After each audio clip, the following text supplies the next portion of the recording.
Bienvenidos a Santos Comics, el programa de Rompeviento TV, en el cual la nave de la imaginación hoy nos lleva con el guionista español Ricardo Bilbor, quien nos regaló un video exclusivo en el que nos habla de su obra más reciente, El Viejo y el Narco, que acaba de publicar en nuestro país Panini Comics México. El Viejo y el Narco se inspira en la historia real de don Alejo García, un empresario avicultor que el 14 de noviembre de 2010 combatió solo a una célula del grupo criminal Los Zetas, que pretendió arrebatarle su rancho San José, ubicado en el municipio de Padilla, Tamaulipas. Se parapetó en su casa y enfrentó a los criminales. Antes de morir a balazos, abatió a 4 de ellos y dejó heridos a 2 más.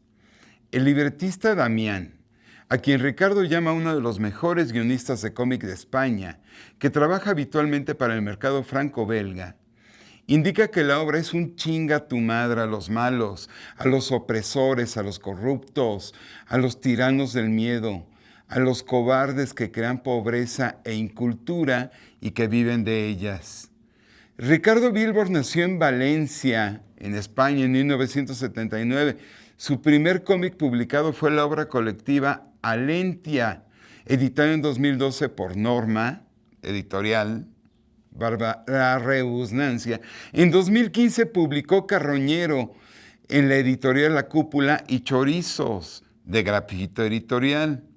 En 2016 colaboró en la historieta colectiva De Muerte, de GP Ediciones. Luego hizo La Vida es Sueño, editado por Evolution, Panini Comics, y en 2019 apareció en Viaje a Shambhala y Objetivo Hedy Lamar. Ese mismo año hizo El Viejo y el Narco. Vamos a ver el buen decir y el bien hacer de Ricardo. Hola, muy buenas amigos de Santos Comics, soy Ricardo Bilbor, el guionista del Viejo y el Narco, y en este vídeo me gustaría hablaros de ciertos aspectos que o no me han preguntado algunos periodistas o críticos o que no he tenido la oportunidad de hacerlo antes y me gustaría hacerlo ahora. Lo primero que me gustaría comentar es el vocabulario, los modismos, los giros del lenguaje que aparecen en El Viejo y el Narco. Ha habido mucha gente que ha dicho pues que parece que sí que es un tanto ibérico, digamos, o el castellano que se emplea es el de España en el cómic, pero tienen que tener en cuenta algo, y que es que este cómic se hace para el mercado franco-belga. Entonces, cuando yo le envío los textos al traductor francés, yo parto de la base de que si una persona en Francia estudia español, lo habitual es que lo haya hecho en España, claro, entonces no esté familiarizado con los giros mexicanos. De la misma forma que si un estadounidense estudia español, lo habitual es que lo haga con el vocabulario mexicano o puertorriqueño, porque estudiar el español de España no tendría mucho sentido, la verdad. Entonces, yo ahí envío, digamos, una versión un tanto intermedia, un tanto neutra, digamos, un tanto estándar, pero cuando Panini compra los derechos y yo sé que la misma edición se va a publicar en España y en México, tengo que tomar una decisión, claro, no puedo hacer 2 versiones, una para España y otra para México. En ese momento lo que decido es que voy a tirar por un español estándar, pero en ciertos momentos del diálogo que para mí son muy importantes, los giros tienen que ser norteños. Es ahí cuando yo contacto con un amigo del norte, Porfirio Gutiérrez, que es el que me revisa los textos en ciertos fragmentos, en ciertas partes del cómic, porque yo quería que tuviera un gusto norteño a 100%. Lo curioso es que en España ha habido gente que se ha quejado porque decía que había muchos mexicanismos. Bueno, de lo que no se ha quejado absolutamente nadie es de que el cómic se entiende perfectamente. Entonces, ese era mi objetivo en realidad, que tanto la gente de México como la de España lo entendiera, y yo creo que eso lo he conseguido. Respecto al formato, al tamaño, yo creo que en México quizá por cercanía es normal, los lectores están más acostumbrados al comic book estadounidense y a ese tamaño, pero en Europa, sobre todo en el mercado franco-belga, se lleva un tamaño superior. Si Panini México lo ha publicado con ese tamaño, no ha sido por puro capricho, no ha sido porque ellos quieran. Ellos pagan por una licencia y hay una serie limitaciones que les impone la editorial francesa, entre ellas es el tamaño.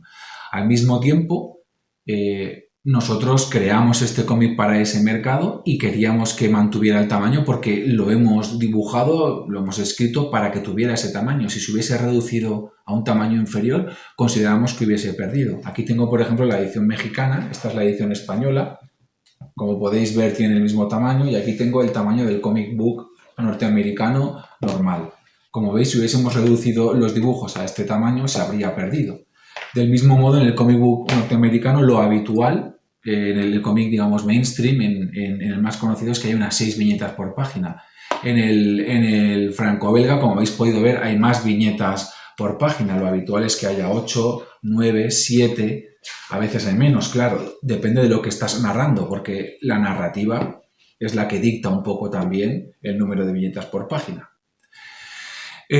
Por lo que respecta a la extensión, nosotros queríamos que el cómic fuera así de breve. Yo insistí mucho en esto porque la idea era no, como decimos en España, era no alargar el chicle, no extender algo que no tiene sentido alargar. Yo quería que la historia fuera como un puñetazo en el plexo solar, que fuera un golpe fuerte, que el ritmo fuera intenso, que te fuera llevando, que fuera prácticamente como un carrusel de emociones, pero concentrado.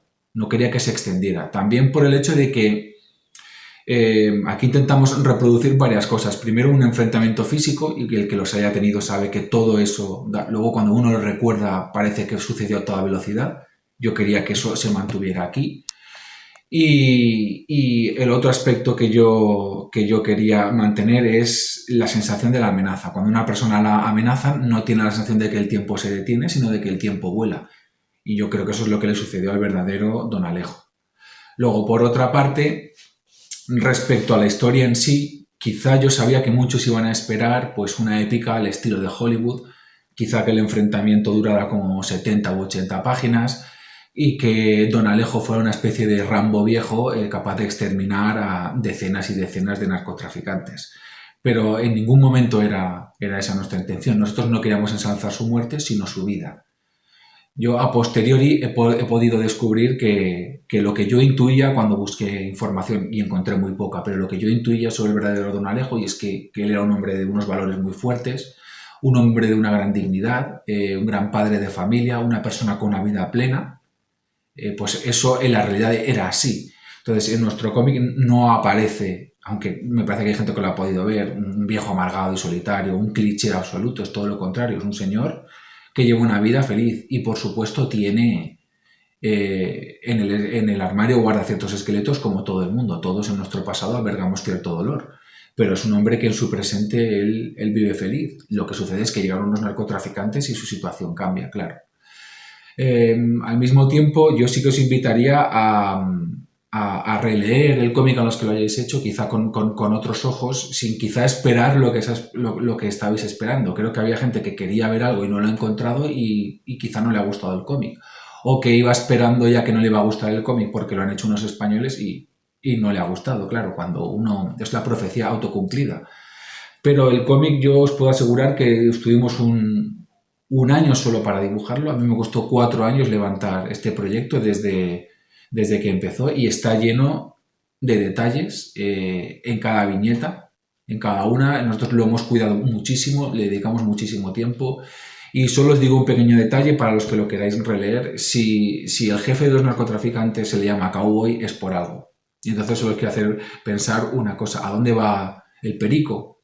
Porque quieren levantar muros y demás, pero el perico va siempre al mismo sitio y lo consumen los mismos, que son los que lo pagan. Quizás si no hubiera compradores, no habría otros problemas, ¿no? Quizá, no lo sé.